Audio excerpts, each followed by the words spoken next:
Well, welcome to the Ram Dass and Alan Watts live stream as we discuss the Dharma of these two amazing wayshowers of our time. It's really lovely to be together here in this sacred community. And we gather like this to sort of share wisdom and hopefully help us better navigate this human predicament in these times. And all of you here, and there's so many people here. We have all people from all of the states, Canada, Japan, the Netherlands. We have people staying up late in the UK, um, Costa Rica, all around the world. Um, you're all a sacred community of people that have come together to have this heart, mind pointed towards awakening and truth. For those of you who don't know me, I'm Jackie Dobrinska. I'm the Education and Outreach Director for Love, Serve, Remember Foundation. And tonight, it's such an honor to be joined by Raghu Marcus, Mark Watts, and Justin Beretta to talk about these perennial wisdoms by these two great teachers. So before I get to the introductions, first, I just want to encourage you all to stick around till the end because we're going to have a really sweet musical meditation with Justin. And we're also going to talk about continuing this journey with Ram Dass and Alan Watts. So make sure you stick around to the end. And then I just want to go over a little bit of housekeeping. So there's two different platforms going on. There's this Zoom call. And for those of you who couldn't make the call, we have an overflow YouTube link. And we just want to welcome everyone. Make sure you all know that we're seeing you and that you can ask your questions at any time in the chat of Zoom or in the chat of YouTube. Mangal is on the back end and she's going to be sharing your questions with me. You're all muted. But whatever platform you're on, we're really hoping that we can create this sense of community. So it's great if you're on Zoom, if you can have your video on so we can see each other. It's great if you want to rename yourself with your location. Lots of people have made whole satsang, local satsangs appear because they found each other on these virtual community calls. And then everyone just say hi in the chat, maybe a good word from your day or something you appreciate about being here. So this call should last about 75 minutes. We might go a few minutes long, but we hope to stick to that. And it's going to include a couple of short clips by Ram Dass and Alan Watts, as well as some great conversation. And then again, that great musical meditation with Justin at the end. So that brings me to our participants. And I just want to do some short intros. So Mark Watts, he is the co-founder of the Alan Watts Electronic University that later became alanwatts.org. And he recorded hundreds of Alan's talks starting in 1968. And over the years has curated and produced these talks for public radio and lots of different media projects. In 1973, as a way of disseminating this work, he started offering courses on cassette and video seminars. Some of you remember cassettes, right? He also produced for the Joseph Campbell audio collection and archival projects for the San Francisco Zen Center, Plum Village, and the Krishnamurti Foundation. He's also the host of Being in the Way podcast, which is part of the Be Here Now network. So such a gift to be with him. Justin Beretta is the founding member of the Glitch Mob, which is an internationally recognized electronic music group that was formed in 2006. And he's been a practitioner of Vipassana meditation for over 10 years and has led this spatial and ambient music performances around the world. And he has some really amazing collaborations, including these two tracks with Ram Dass, Imagine and Awareness, and two tracks with Alan Watts, Dream and Listen, and you can find those on all of those streaming services. And then, of course, we have Raghu Marcus. He was the host of Ram Dass's Here and Now for many, many years. He also has his own podcast called Mind Rolling, and he's the executive director of Love, Serve, Remember Foundation. He started his career in the music industry at a big radio station in Canada, and then went on to develop Triloka Records, which you all know because you've listened to so many of those great kirtan artists and world musicians and other multimedia projects. And he was one of the original satsang members who spent time in India with Ram Dass and Neem Karoli Baba in the early 70s. And then it's always weird to introduce yourself, but Hi, I'm Jackie, and I currently host Ram Dass's Here and Now podcast, and I'm the Director of Education and Community for Love, Serve, Remember Foundation. I also teach a lot of yoga and a lot of mystical and earth-based traditions. So I'm just real humbled to be here with you all. And thank you all for taking the time, this precious resource we have, and being willing and able and excited to spend it here tonight. So without further ado, let's jump in on the Dharma of Ram Dass and Alan Watts. And just to get us kicked off, we're going to share a short clip with Ram Dass talking about his experience with Alan. So JR, want to share that clip real quick? I've told this story before, but it's such a groovy story. Once I took LSD with Alan Watts and his wife. And we had a very groovy time together, and he started to talk, and he talked steadily for 8.5 hours. And at first I got very bugged, and I kept saying things to myself like, doesn't he think anybody else knows anything? What does he think? Jano and I would look at each other with great discomfort. Isn't he ever going to shut up? We know he's smart, but does he have to be that smart? And then it dawned on all of us that he was the most exquisite mouthpiece any of us had ever had, and that he was just speaking all of our thoughts, because every time you'd have another thought, his thing would change. He was just this silver-tongued mouth that was enunciating all of who we were. And then I was just awed. I never had a mouth like that. I mean,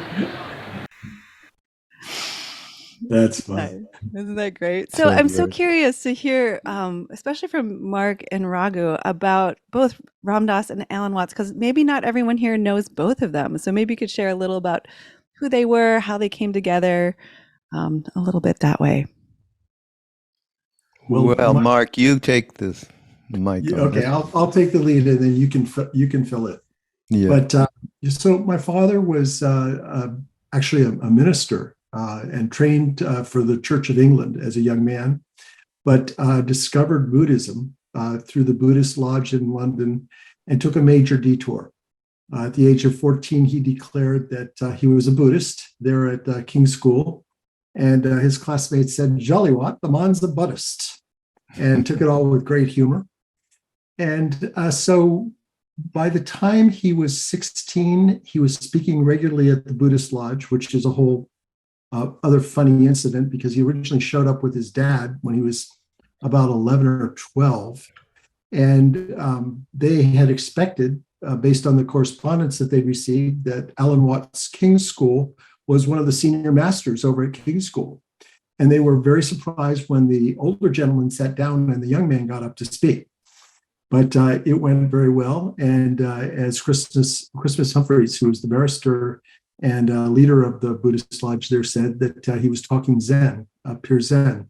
And so this is a period in which my father became very interested in the Zen traditions, and also, because of his introduction to Suzuki, D.T. Suzuki at the World Congress of Faiths, he became very interested in sort of a combination between Zen methods and the Rinzai school, and also, at the same time, he was being exposed to Vedanta. So throughout his early career, he brings to us a wonderful combination of the warmth and richness of the Vedanta, Daura, that type of tradition, but mixed with this Zen, method, shall we call it intellectual yoga, that we see in the Koan method and other places of showing up the mind, using the mind itself. And so that was his early methodology, and he came to the United States and was eventually invited to come and teach at the Academy of Asian Studies in San Francisco. And there he began to meet a whole cast of characters. One of his early big influences in the direction of Eastern thought when he got to California was Saburo Hasegawa, a Japanese artist who led a return to primitivism among Japanese artists and was really a Taoist through and through. And during this time, which was in the mid-50s, it's very interesting. I mean, by the mid-50s, my father had actually been speaking publicly for 30 years because he began at age 10, because all of the kids at King's School had to take public speaking, and they were in training to become ministers. And so his lectures were very popular, and he opened them to the public as a means of raising support for the academy, which was floundering economically. And as a result, all of these characters came in the doors, Gary Snyder and a lot of the beat poets of the era. And through this, my father ended up going out, speaking at coffee houses, and eventually ended up on public radio. Due to a series of connections, he became a community programmer. So by the late 50s, we have him there in the area, San Francisco Bay Area, and giving a talk series called The Way Beyond the West, which was very popular. Was known as the Hangover Cure because he recorded Saturday nights, will be re-aired on Sunday. And just the audience was loving all of these interpretations of great books of Asia, some of his introductions to philosophers that they were familiar with, people like G.K. Chesterton. And so this was the mix of things that he went with into the 60s. And somewhere along the way, and I'm not exactly sure, he encountered Ram Dass. And we have various humorous accounts of it. We also have a couple of in-person meetings. I know that the Be Here Now book came, and I was given it to review. And a few weeks later, Ram Dass was sitting with my father up on the, I don't know if you can imagine this, but these brightly colored aluminum and fiberglass fabric lawn chairs. I think one was bright blue and the other was yellow. And so there they were sitting in these ridiculous chairs underneath the eucalyptus trees, discussing goodness knows what's for hours on end. And so that's how they got together and spoke personally. But they were from very different traditions, and yet they were traditions that were headed toward the same place, which is the transcendence of self. And one through a more direct confrontative method with the self, and one through the dedication to service and the yoga methods that Ram Dass came to prefer. And Raghu, why don't you fill us in on some of that? Well, Ram Dass he'd only say the most broad-based stuff about Alan, like he was extraordinary. He was amazing. He was complex, those kinds of just pithy statements. I don't know how much I need to go into Ram Dass's background. Maybe I'm wrong, but I think, I would say just a little bit, because I'm sure there's some people here who know Alan better than Ram Dass. So, yeah. Well, Be Here Now. That's it. It's Ram Dass. And, basically, Ram Dass got tired of coming down from acid and went to India looking for a map of consciousness, and he encountered this incredible being, enlightened being named Neem Karoli Baba, who we call Maharaji. And actually, the first thing that happened is, aside from being told absolutely everything about his mother's death, which, of course, nobody could know except Ram Dass had just come 6 months earlier. It happened. Aside from that miraculous stuff of this being absolutely knowing everything about him, past, present, and future, he said, "You got some of that medicine, that yogi medicine?" And Ram Dass said, "You mean acid?" And he said, "Yeah, give me some." And he just grabbed it out. I think he had a handful, but a few of them, and just popped it. And only recently, actually, this is kind of funny, I went to the MAPS convention in Denver, and there was somebody at this convention who was an acid maker who had gotten out of jail and was just speaking to the history of Leary and the brotherhood that were making this incredible acid. And he said, "Yeah, white lightning. Yeah, it was about, it was insane, 600 micrograms per dose, and which is, nobody's heard of that kind of thing." And so he had a few of those. And that's when he said, it's good to, the first time to get to, you get to go in the room and have darshan, meaning be in the presence of Christ for a couple hours, but then you got to leave. It's good for beginners, is basically what he said. And he did it again because Ram Dass went home not sure if he actually took it, meaning, maybe he threw it over his shoulder and I wasn't looking. And so when he came back the second time with us, those of us that went back with him in 1970, towards the end of the year, and he said to Ram Dass, "You got more of that yogi medicine?" And Ram Dass said, "Yeah." And then he did I take it last time? He said. And then he picked another few and physically, put his tongue out and put it on his tongue and went through, this whole rigmarole, playing the game of making sure Ram Dass understood what this substance was, what it could do and what it had done for people, but it fell short of the reality of an enlightened forever moment, right? It was a moment, but it wasn't a forever moment. And so Ram Dass, that's what united him with many, many people who were interested in psychedelic investigation. And one of them was Alan Watts. And that's where that wonderful piece comes from, which is really cool. So obviously Ram Dass came back, and Be Here Now came out, and he wrote a lot of other books and spent his latter years after the stroke in Maui, a good portion of it. And that's when Love Serve Remember Foundation was formed to represent his teachings coming from him, but essentially from Neem Karoli Baba, whose only teaching was love everyone, serve everyone, and remember God. And so there's a gigantic dichotomy, supposedly, between what Alan Watts represents, and what Ram Dass represents. And as Mark just said, they may have started on different sides of the mountain, but they got to the summit and realized there is only one thing going on, which is Maharaj used to say, he'd just point his finger like this and go, Sabek, it's all one.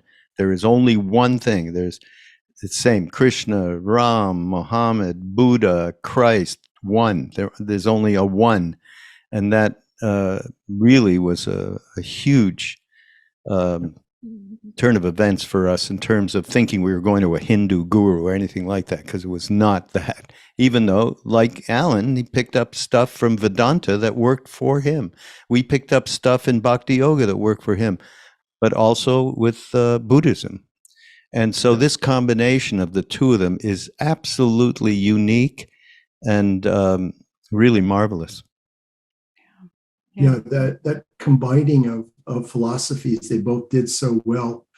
My father, in the later parts of his life with Taoism and Vajrayana, and I think that they were both bright enough and sensitive enough to recognize the similarities and how they played together intellectually.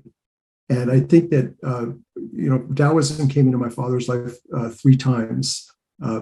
Once when he was young, once when he was working on the way of Zen in the mid-50s, and then later in life when he met Al Wong and started down that path. And I think that was a place that opened him up to a lot of different types of spiritual teachings. I think the Zen people tend to be a little bit angled toward purism. They have a lot of rules and want to know how long you've meditated and all of that. And to this, my father replied famously, "A cat sits until it's done sitting, gets up, stretches, and walks away." And so he was never really in that camp altogether. And this is where the beautiful parts of Vedanta and Thou Art That and the power of the spirit that brings to what is otherwise a very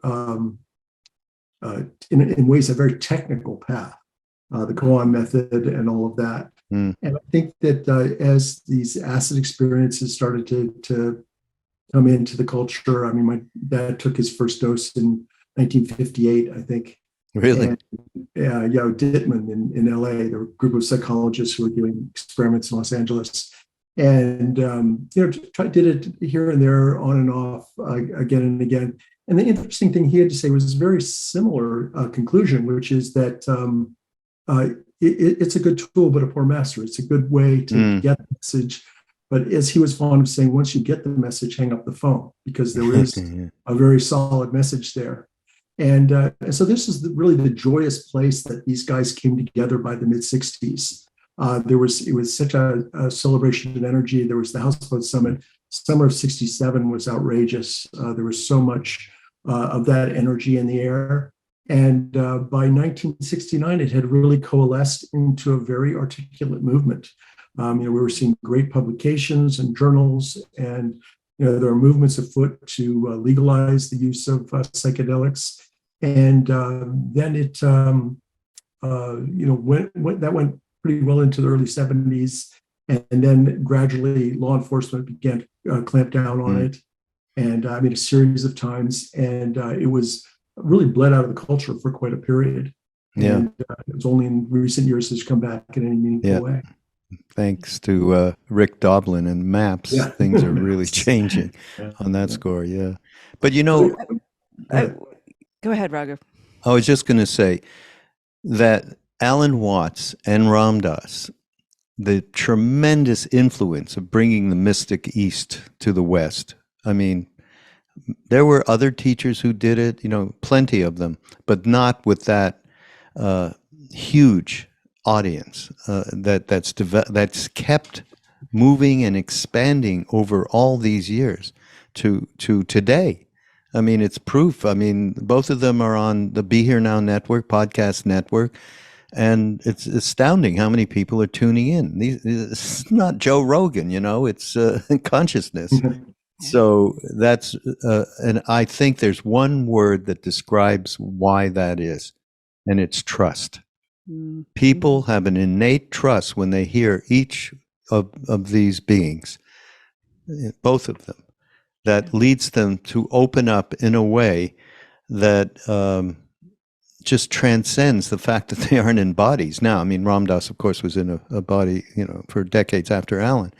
But in this moment, it still gets my attention, just the level of that trust, because, as a director of the Love, Serve, Remember Foundation, I see the incoming response, and it's extraordinary. And I could only describe it as that trust which leads to what both of them prescribed: intuition. Connect with your intuition, and be able to then get into a real flow where you can not just nourish yourself, but those around you. And that trust comes from trusting yourself. Yeah. And little clip thing that I circulated about when he talks about about the patterns of nature that maybe you can't exactly identify, but you sure know them when you see them and feel them, and they never make an aesthetic mistake. And he goes on to say that your mind is the manifestation of Li, and that if you just trust it, it will do the right things, it will make the right decisions. And the reality is that what we do in these practices is quiet down the interference patterns that prevent us from trusting. And so it begins internally. Yeah. So I want to take a moment and loop Justin in. You were talking about these new audiences coming in and these flow states, and Justin's worked in these collaborations. And I'm curious, Justin, if you would sort of speak into what drew you to both of them and their teachings.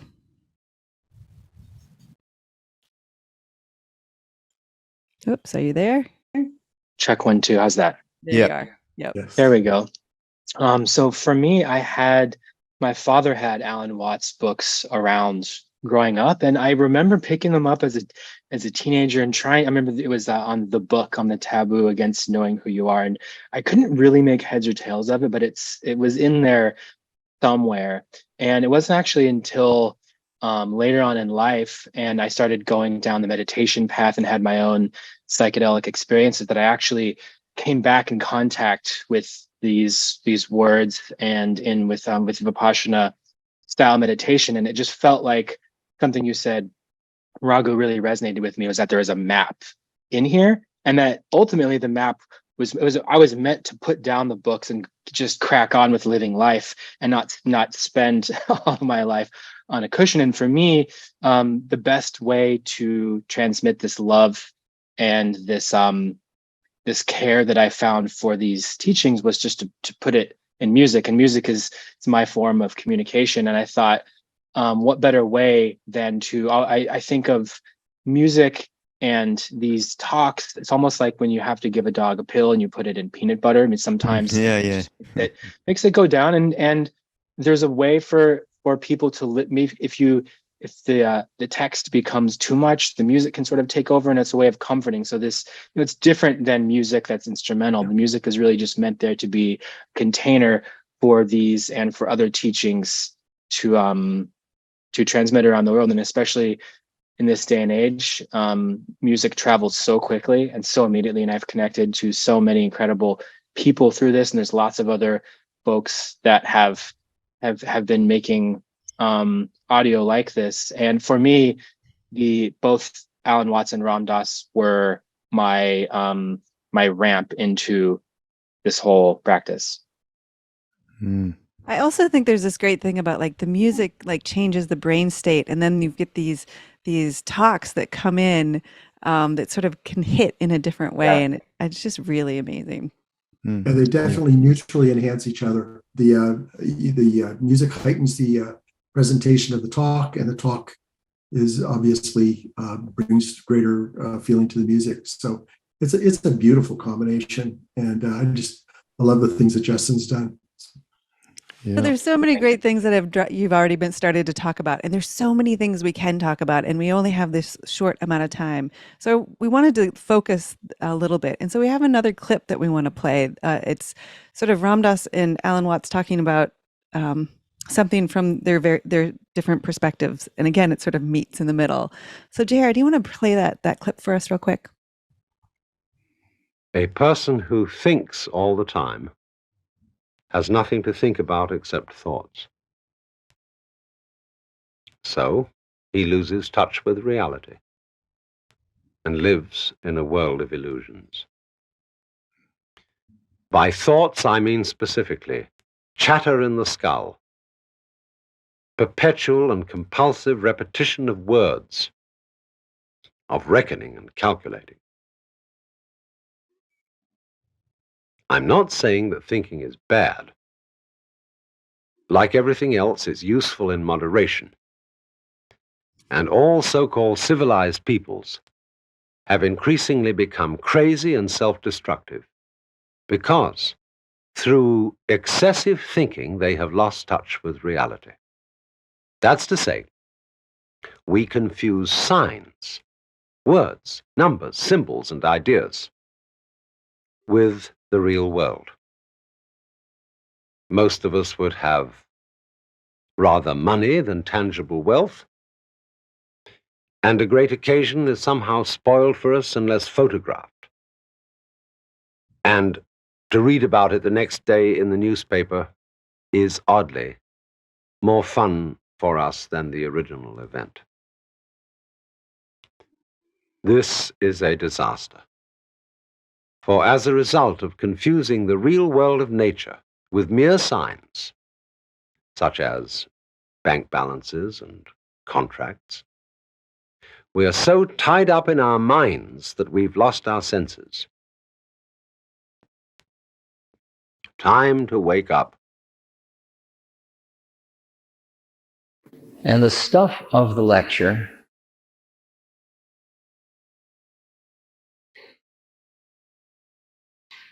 is all, of course, just the finger pointing at the moon. It's not the moon, because the way in which we share a common space, which I'm talking to, that cannot be described, because it is not, words do not go there.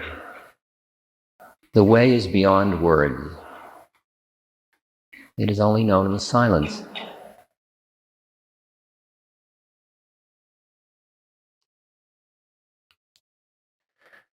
And to know that part of yourself is to know that part of you that is behind words and behind thought. And how you and I touch the place in ourselves that is behind thought, behind word.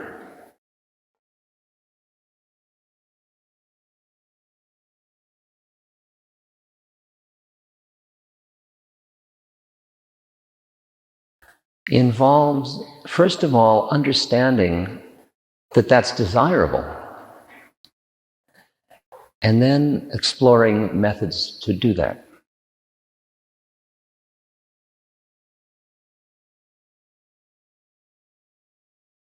You. So, when I hear those two clips together, just that idea of how the mind catches us in all of these ways and that there's this something behind the mind. But I'm so curious if you all could sort of speak into that particular topic, those topics. Well, the very beginning that was cut off is a person who thinks all the time has nothing to think about except thoughts, and therefore they lose touch with reality. And there's just a wonderful aspect to this, which is a full appreciation of what we normally call materiality or in the material world. I remember a discussion once in which somebody was actually a German graduate student, was arguing that abstract ideas were much more spiritual than talk of the physical world. And my father said to him, "So you say that 1 + 2 = 3 is a more spiritual proposition than a tomato?" And he said, "Well, of course." He says, "I'm sorry, I'm going to go with the tomato." And the thing that he would say is that thought is a good tool, but a poor master. And I think that this really starts to get to the heart of the problem, which is that as a culture, we like magic bullets. We like things that are very effective, magical means. And so in the ego and in the reflective process, there are tools that appear to be very powerful, but are actually of very limited use. I mean, they're very effective in a very limited realm. And I think that that's what begins to come out when a person thinks all the time and specializes in thought.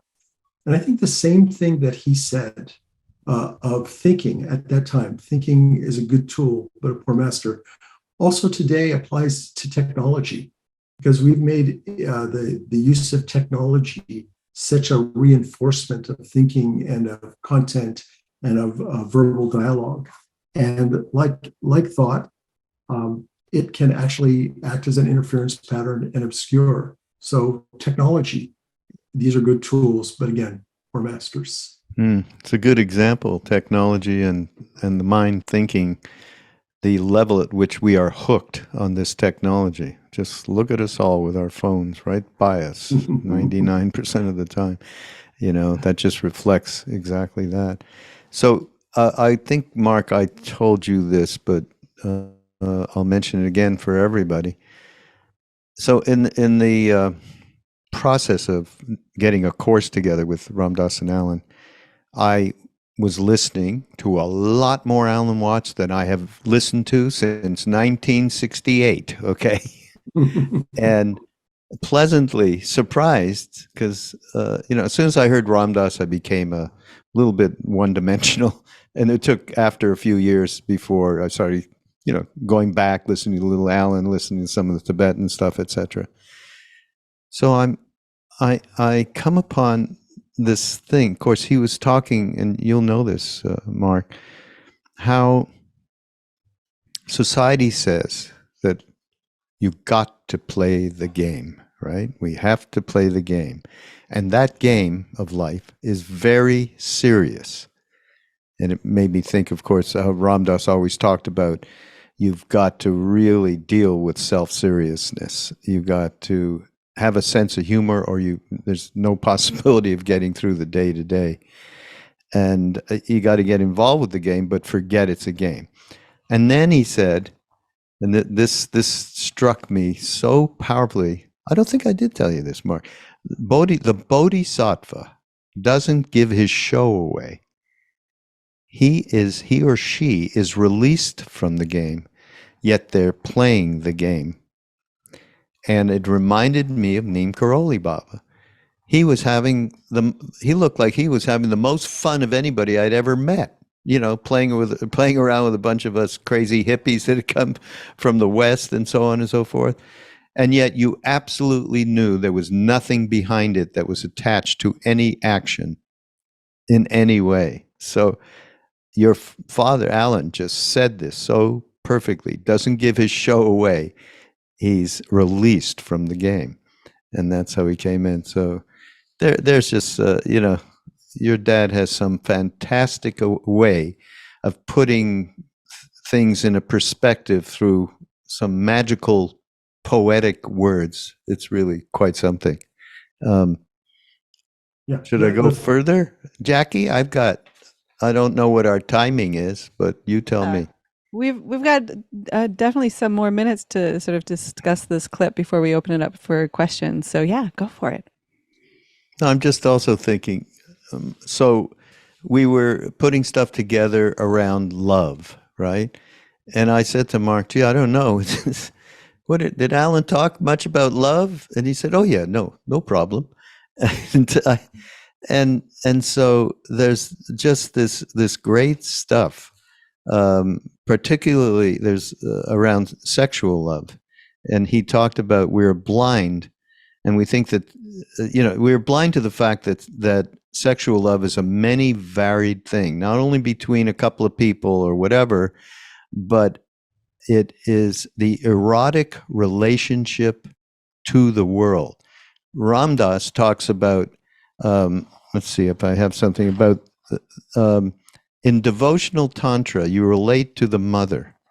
The mother covers the world such that everything you experience that breeze you hear now is the caress of the mother, the pain in your knee, the prodding, the chiding of the mother, all of which is designed at one level to seduce you into clinging and attachment. That is Maya, the illusion. This is the dance of life. And yet at the same moment, for someone who wants to awaken, realizing it is all just the mother, helps you to relate to and love her and incorporate her into every moment in your life, which is exactly, in my mind, what Alan was talking about with the erotic nature of becoming absorbed into everything, right? I mean, just different ways. It was mind-blowing. Yeah. My father and I once had a very humorous conversation about whether gravity and love might actually be the same thing. They're pulling up Webster's and saying, the attraction of one celestial body to another. Well, that's interesting. But one of the talks, he actually talks about relationships and is in this. It's Divine Madness, and it's a wonderful side that he did. It's just sort of a left turn in the middle of a seminar, and gave a whole session about this. I don't know what was going on in the audience that inspired it, but there he went. And one of he starts out by saying, I want to talk to you about a particularly virulent form of divine madness called falling in love, whereupon somebody who in the eyes of anybody else is a perfectly normal human being, male, female, suddenly becomes a god or goddess incarnate. And he goes on to talk about what this can lead to and the insanity and, all of the things that come to. Then he comes back around and he says, but I'd like to propose to you that perhaps it is when we are in this state that we, for the first time, see each other for who we truly are. And I think that that's a very profound filter that the way that we look at love in Western culture has messed with. Because I think that there are a lot of politics of love, and there are a lot of social definitions of things around love that actually have nothing to do with the experience of love. And so I think that some of these talks are very liberating. The other one, the spectrum of love, is he talks about all of the varieties of love, of this kind of love, that kind of love, and also the degrees of human sexuality. And you start to see that this is something that is far beyond the definitions and the language that we have for it. And I think that in this, he then starts to take it back to some of these really profound Vedanta ideas about thou art that, and the one that we loved as kids, which is the game of hide and seek. And this is the not giving up the game on the ultimate level, where we the great god or goddess dreams that it's everything in creation. But during the days of Brahman, it knows what it is. But during the nights, is just asleep and dreaming all of us. And the game is not to know that and not to give the show away. And this is such a beautiful metaphor for the places that we find ourselves in, living in a society. And it was really interesting because my sister, who's a computer scientist specialist, not in this field particularly at all, although now later in life she's becoming mildly interested. But I had seen, we hadn't really been together much as a family. And some 35 years after my father had told us the game of hide and seek, we were sitting around talking, and she was listening to my sisters, and then one of them was saying that they went to the Unity Church, and the other one said that they preferred the Presbyterian Church. They were living in Pennsylvania at the time. And she turned to me and she said, I could never go in for that Jesus stuff. That story that Dad used to tell us about the game of hide and seek, that just made so much sense to me. It was just, of course. And I smiled. I thought Joseph Campbell would be so happy right now that this is a myth, a story, has sustained this woman's life for 30 years with no spiritual questions whatsoever after, just hearing this short little story. That's so great. It's really beautiful. Yeah, that's really great. Well, talking about, go ahead, Jack. I was just going to say, one of the things I love in that particular talk is this idea of there's no good or bad love. You just have to find what it is that you love and let that sort of grow because of just how confused we get around it. What were you going to say, Raghu? No, just pretty much in the same direction that you spoke to with Alan, talking about with love, we open ourselves so we can become conduit pipes for the flow, right? And Ram Dass said, we work on ourselves so that we radiate love to whoever we're around.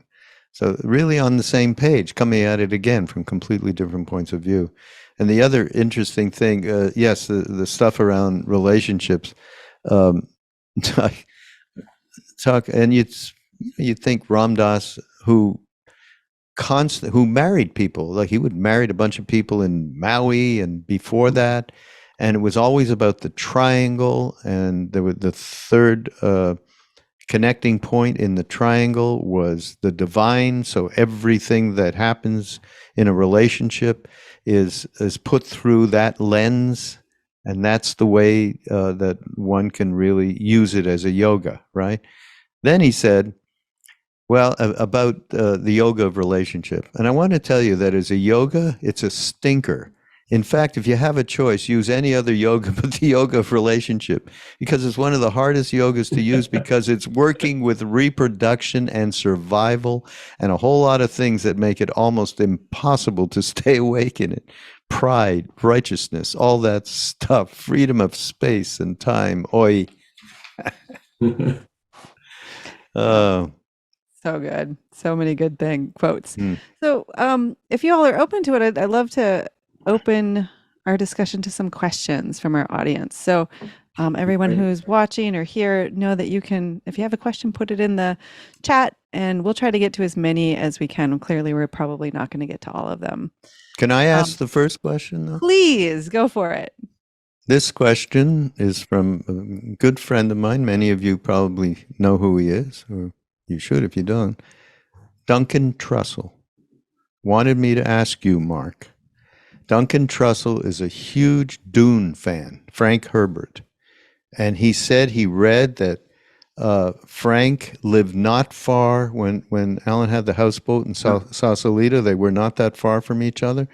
And when he reads Dune, he just sees all of this material emanating, it seems like, from Alan. Is there any truth to that Certainly, yeah, because they would run into each other. It was called the Big G Market over where they both went grocery shopping, and they both would walk back and forth. And so I think they had their chats strolling down Gate 5 Avenue, and then they would just go back to their lives. But yeah, they were definitely there's some connection. Oh, that's so great. I ain't thinking about Dune. Amazing. I was never in on any of the conversations, so I can't tell you more. Okay. Well, and this is sort of a similar question in that line of like, is this true? Trevor asked if it is true if Ram Dass was going to meet Alan in Japan before finding Bhagavan Das and Neem Karoli Baba. Do you know if that's either of you know if that's the case? No. Okay. No. I mean, he was going to go with this friend, David Padua, actually, who gave him the vehicle, the bus or whatever it was, SUV of some sort, and he didn't go. He was going to meet him there. That's all we ever heard. Not Alan. My father was in Japan in 63 and 65, but it's interesting that you mentioned David Padua, because that's where we used to stay every time we went to New York. Oh, really? His house on 77th between Park and Madison. Oh, yeah. Yeah, so there's just the absolutely coolest house. It was 12 feet wide, 60 feet deep, and so there are 2 rooms on each level. And he did every room in a completely different world theme. Very interesting guy. Yeah, very much. That would have been fun. It's interesting that they had that in common. So Sarah Q asks, what are Alan and Ram Dass's views on separateness? Alan said once that we depend on knowing who someone else is in order to know who we are. How does that fit with sub-ek? Well, okay. From Ram Dass's side, he was an excellent psychologist, and that's why his bringing some of the interpreting the Eastern themes from, and he went into all traditions, Buddhist and Vedanta and Bhakti and all of it. It was, and this was a major part of his teachings throughout his life, which was exemplified actually in this movie, Becoming Nobody. If you haven't seen that, that really speaks to what we're talking about, because what's becoming nobody? And it's not a matter of completely rejecting that ego, that I that tells the story and that has the trauma, that has the habitual patterns and neurotic tendencies. It's a matter of investigating, going within to investigate the source of the grasping and clinging that we do in regards to our thoughts, to our emotions, and so on. So that's how Ram Dass attacked that. And using, I mean, Justin was introduced to Vipassana meditation. So were we back then, and it was a major fulcrum for us to be able to investigate that separateness.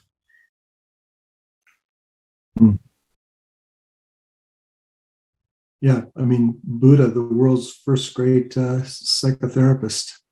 Yeah, there's a lot to be found there, clinging, and all these ideas of the self. I mean, this is where, according to the Buddhist traditions, this is the seat of suffering. Yeah, any tradition, I think. Yeah, pretty much. This next question is sort of parallel to that. Did Alan believe that we are all one, or that we are nothing? And they write, I get confused around Buddhism. How is nothing everything? That's from Alex. Because it's the clear space in the middle, the diamond space. And the example that he used is the eye does not see itself. And so nothing isn't the type of nothing that we think of it in the West. Nothing is the fullness of consciousness, but it is also empty. And that allows things to come into it. As the Taoist expression says, 30 spokes has the wheel, but it's the hub that makes it useful. So there's that negative space. And it's really interesting. I studied Native American rock writing, which is we call it rock art, but it's actually rock writing. And their symbol for a good or open path is two parallel lines, but there's nothing in the center. See, it's that openness in the way. And you see this in the symbolism of the I Ching. You see this in the Enzo. It's all celebration about that emptiness that has such potential. So are we one? Yes. And what are we connected by? Nothing. Yeah, but I would just add that when we're talking emptiness is a tough word for us in the West because it's nihilistic repercussions, because that's the way we are brought up. But it's emptiness of the self-centered I is probably the most simplistic way to put that. Yeah, when you're empty of the self-centered I, then we are all one, because we'll realize the interconnectivity of everyone and everything. Yeah, when but you say only that, I have to be hear around a Zen master to know that to be empty is not to be not present. Yeah, it's the most powerfully present. Yeah. makes me think of the wave and the ocean and not identifying with the wave so much. It also makes me think of music, right? The space in, when you were talking, Mark, that this what happens with music is the space that's in between. I wonder if Justin if it has anything to say on emptiness as well. Yeah, it really is the think of the negative space between the notes, or when I was creating these pieces, especially with Listen, the Alan Watts one, there's so much space in between the phrases that I would go in and score, and actually sort of go into a meditative state and play a bunch of music. But then the real magic came when I went back and I was removing things. And if you notice, there's lots of space in those tracks, because I thought, how ironic would it be if I would have created all this empty space and then filled it up with a bunch of noise, which wouldn't be something that you may have typically would like to listen to in an album or a rock album. It's just a bunch of empty space. But I would have experimented with techniques on how to fill up sonic space so it's not completely silent, because that speaks volumes. It's this ineffable thing that I think music actually is the best at communicating. If words can be quite clunky, but music can communicate a sense of spaciousness and emptiness in a profound and universal way. Yeah. And without emptiness, you can't have melody. I mean, it's so fun, such a fundamental component of even the most common forms of music. It's very interesting. My father was a master of the pause, and the cadence of his talks was just so rich. And it's interesting because sometimes he would, when we were in a seminar, he would really play that out, and and he was channeling the energy of the room, and he was connecting with everybody in the room. And it was when you were there and he was doing it live, it was very present. But when I began to produce him for public radio, first in the 70s, but particularly in the mid 90s, I realized that a pause that works in a room where he is present does not work the same way when he's not present, but you're listening to the recording. And by rule of thumb, I started shortening them around 10%. And it was very interesting because I would then go back and listen to, and every time I could tell exactly whether I'd not shortened it quite enough or shortened it a little bit too much. There was an absolute dynamic to that pause. And so there's a breathing that's going on with the communication that isn't immediately apparent, but is very strong. That's cool. Yeah. So we have another question. We have so many questions. We're not going to be able to get to them all, but we'll try to get to a few more. This is from Angelica, and she's sort of talking about Dharma, wondering if either or both speak into using one's gifts or natural talents, and how to move past stuckness in that arena. In fulfilling one's Dharma in life? Is what we're like talking purpose. I'm guessing like a sense of purpose and being able to contribute and use your natural gifts in that way. And I know there's some information in there, and I'd love to hear from either of you about it. Well, start with Alan's premise, not premise, but words that I mentioned a little bit earlier. Realize you're in the game. You're expected to play it a certain way, And extricating yourself, these are my words, from that game means stop taking ourselves so seriously. So it really is a matter of disengaging with the clinging. So then that at that point, one can really start to vibe, shall we say, with what it is that one should be doing in this life, either career or in family or in relationships of all sorts. And until we really lose some of these gigantic habitual patterns that are formed through clinging and attachment, it's very difficult to know what your quote unquote best next move is.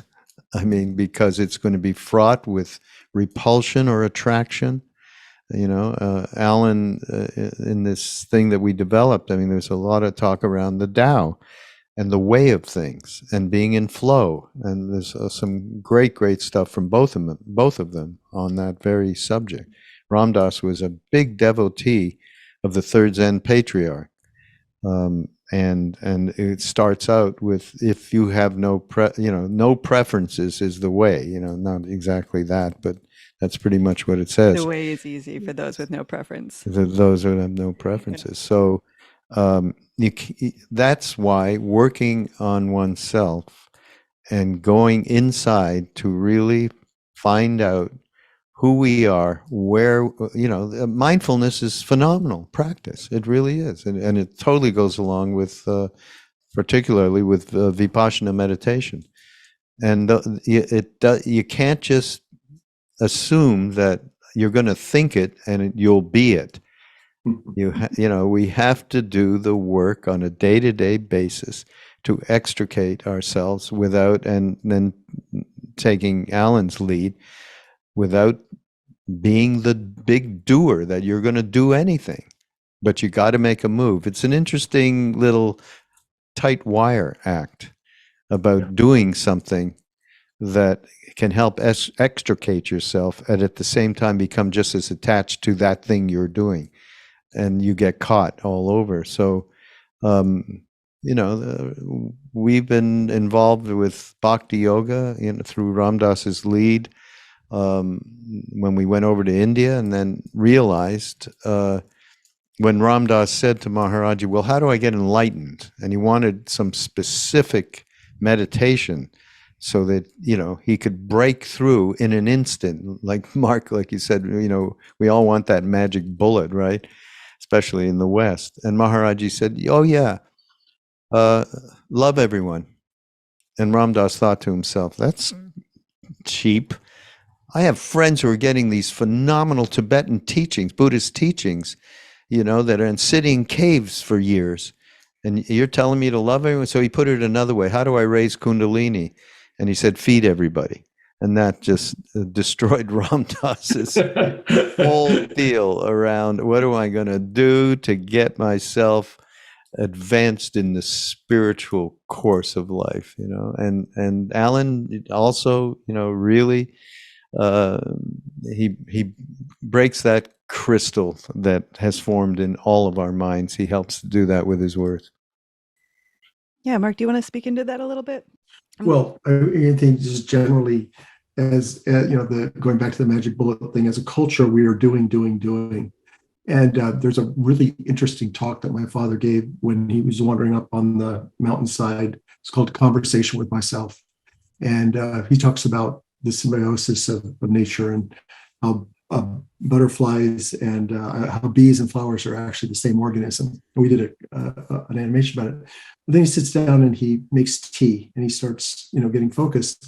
And he talks about a planetary alarm conference that he had just been to on saving the planet. This is in 1971 in Los Angeles. And he said, we're busy doing all the time. And the challenge for us as a culture is, how do we stop doing? How do we return the control of nature back to nature?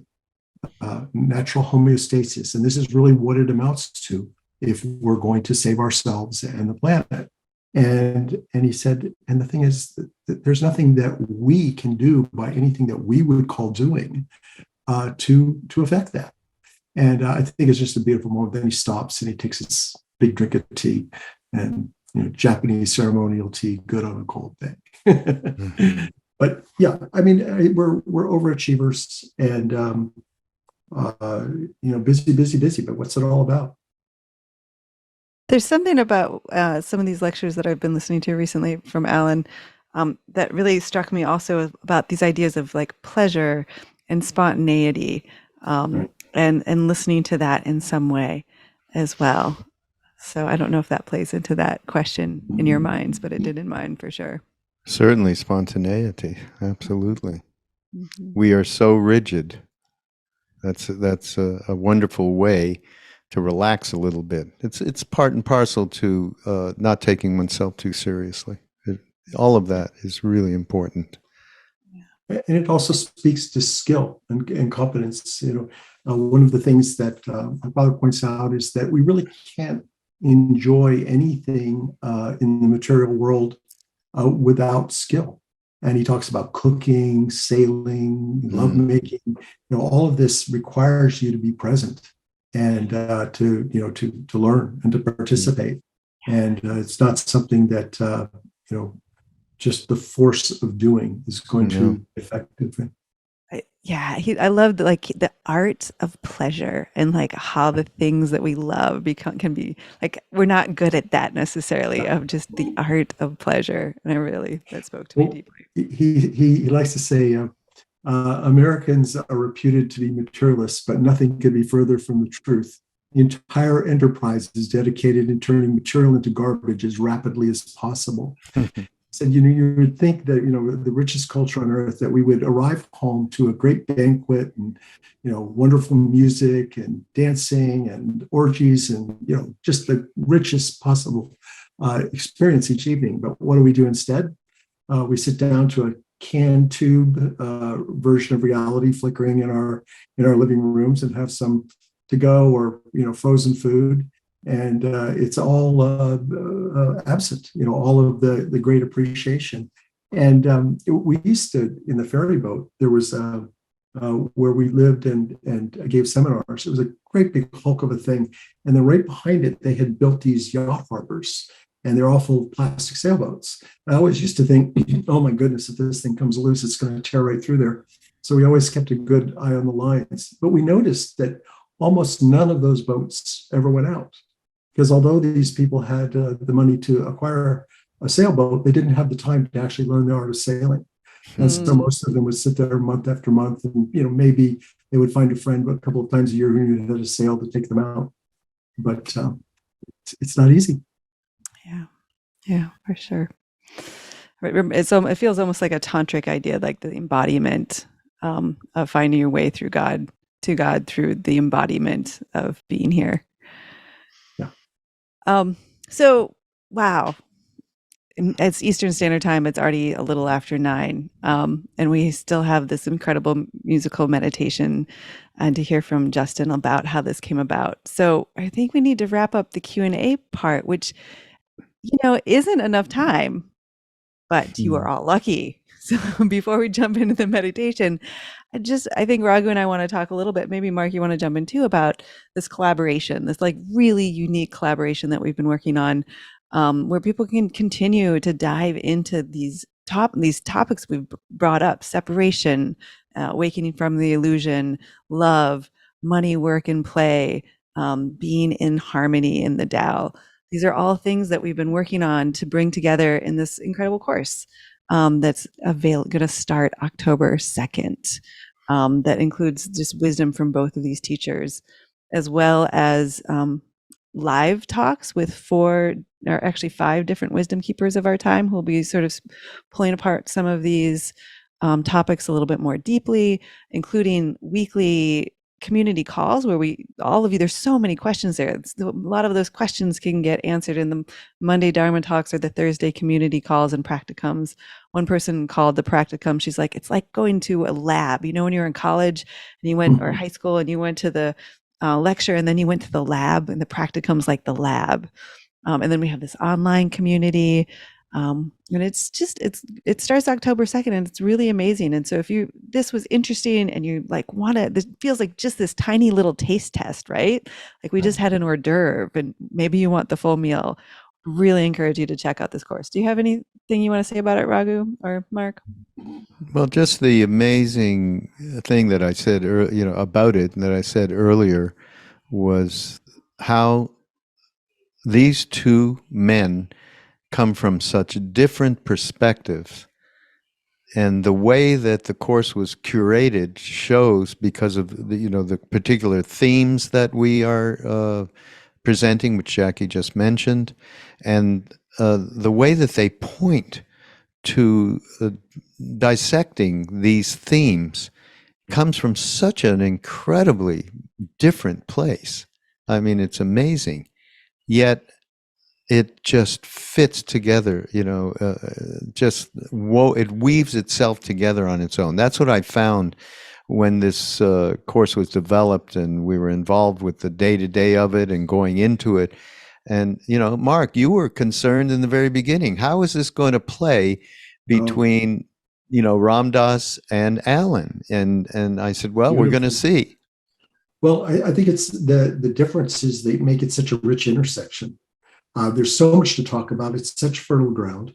There are many avenues that you can go on, but there are also some very key central themes. And I think Noah, in putting the audio together, did an incredible job. When I went back and started listening to what he'd done, this is really good. And I told him, this is amazing. And now the fun is going to be to see how that then manifests with all of the teachers and with all of the people that come to the course and interact. And it's going to be wonderful discussions.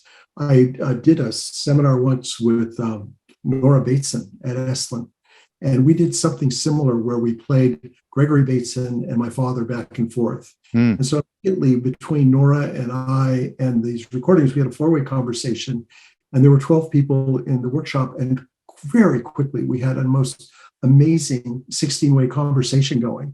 And so I think each of these sessions has the opportunity to be like that.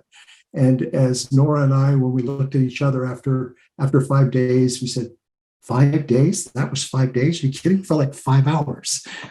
This is very rich stuff. And I think that there's a lot for everybody to unpack and discover in all of this. Yeah. And unique. This has never been presented before, where these perspectives are joined together by Ram Dass and Alan Watts.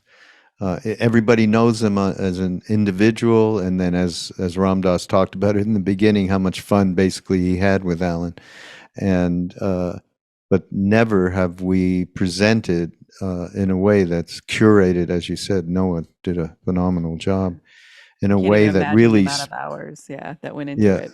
Yeah, and that just speaks to being able to help us all go inside with these two different perspectives that really trigger different kinds of responses is amazing. I'm really happy we did this. And the real fun is what it's going to become in the following weeks. Yeah, among everybody. Yeah. That's the creative part. Yeah. And there's Jackie, there's bonuses, right? That you get some digital scrapbooks and some wallpaper and this incredible community. It is going to be fun. It's exciting, and the community parts are really enriching, and people make.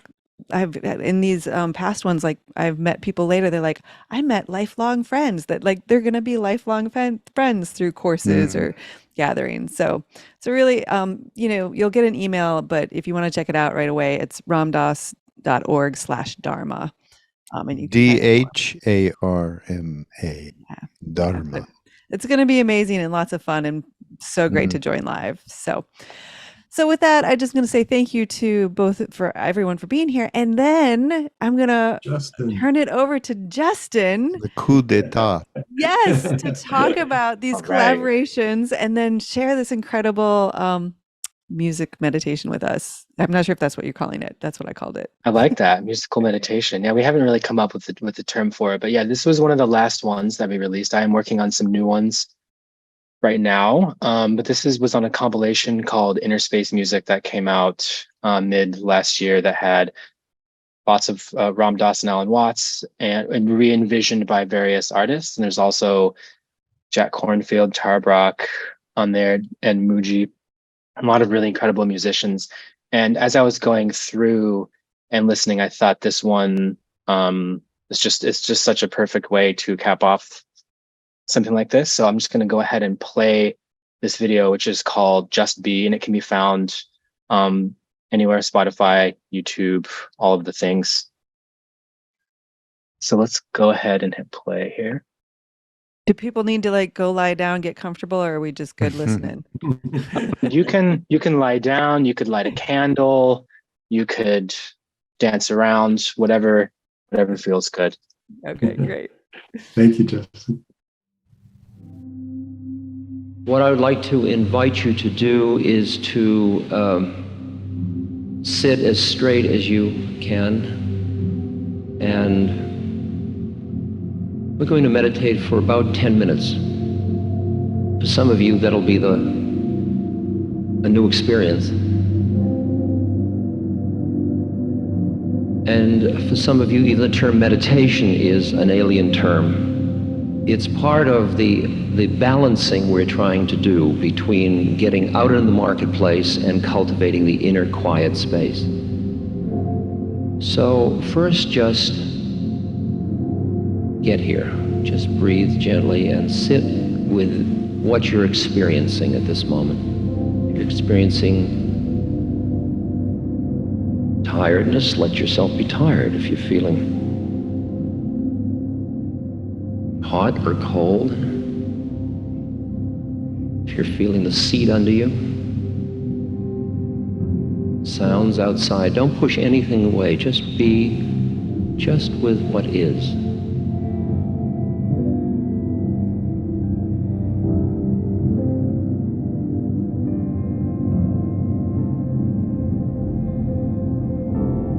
But keep coming back to what you are directly experiencing in this moment.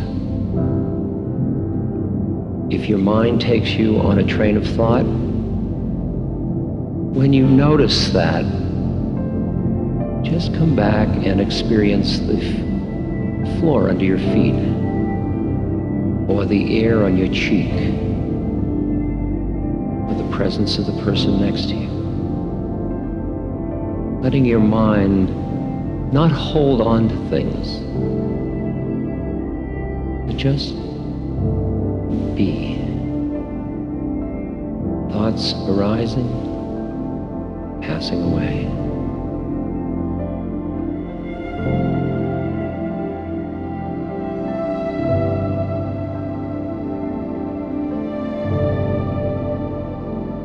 Noticing which sensations present themselves to you. The horn, feeling in your leg, maybe an agitation, perhaps it's a memory, or it's a judgment about yourself or about something else. Just notice it and be with it, and let it stay or go as it chooses.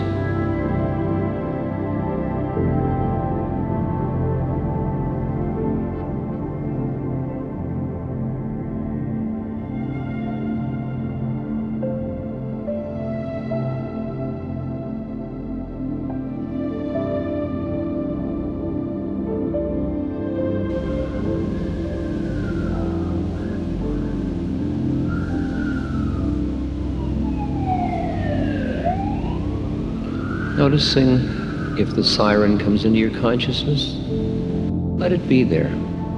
Don't resist it. Don't grab hold of it. It comes and it goes.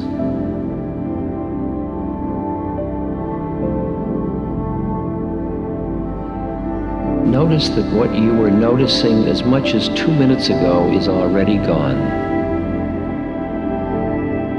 Thoughts, feelings, sensations, memories, plans.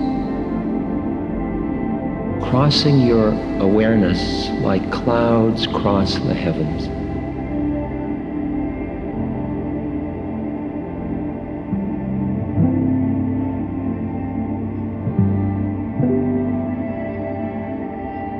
Clinging to nothing, just being at rest with what is.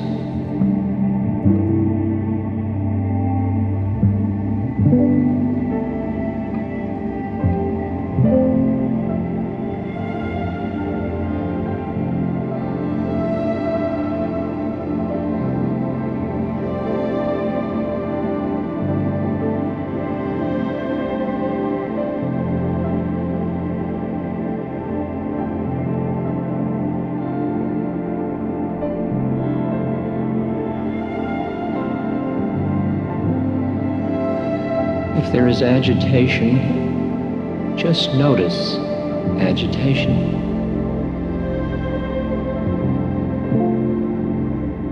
Whatever state of mind,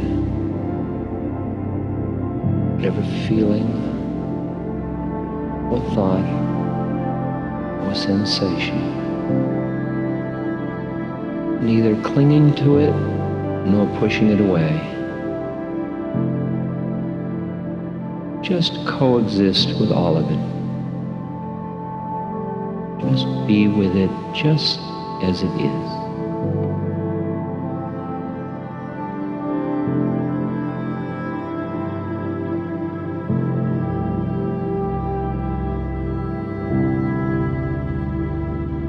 There's nowhere to go, there's nothing to accomplish, there's no merit. It's just this. Just this.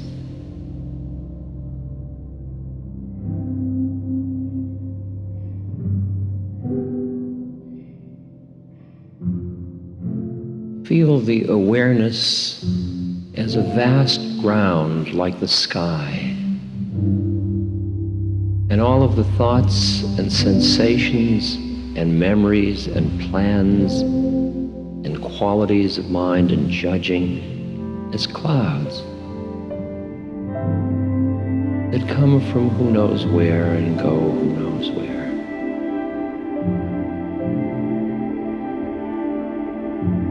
Identify for a moment with the vast sky.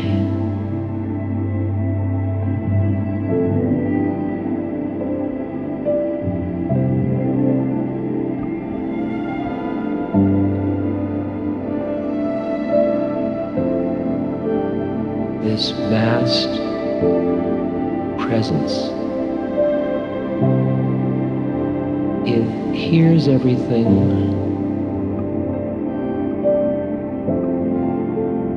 And yet there is no effort. It's not doing anything. It's just being. How little time we acknowledge that in us which is just being.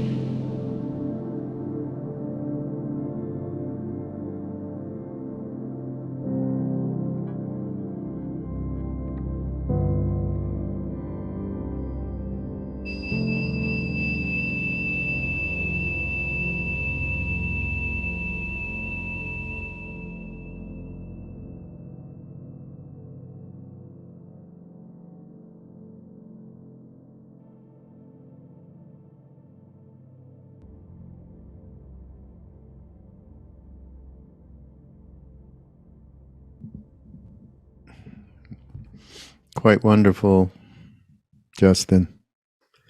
Really. The way you've presented Ram Dass and Alan Watts is through this music is exceptional. Actually, Justin kicked off what we have been doing with our Soul Land series with Ram Dass, and he kicked it off with what Mark has been doing with Alan's words and music. So you are the OG of this genre. Thank you. And I'm happy that this stuff is so easy to spread right now. You can get all of these. Just search for superposition, Alan Watts, Ram Dass, anywhere you can listen to music, and it's all there. It's available. Yeah. Hibernations have been very good. It's beautiful. And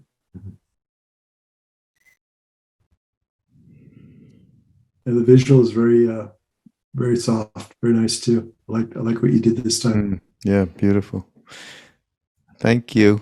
Thank you. Yeah, I somehow had a technical difficulty and jumped off, but I'm back, and I just wanted to say, just like, first of all, that piece was amazing, so incredibly heart-opening and brilliant, and just this like sense I got when I was listening of like, talk about sharing gifts, right? Like, what a gift that you're giving to so many people through that piece, and what a gift to be here tonight.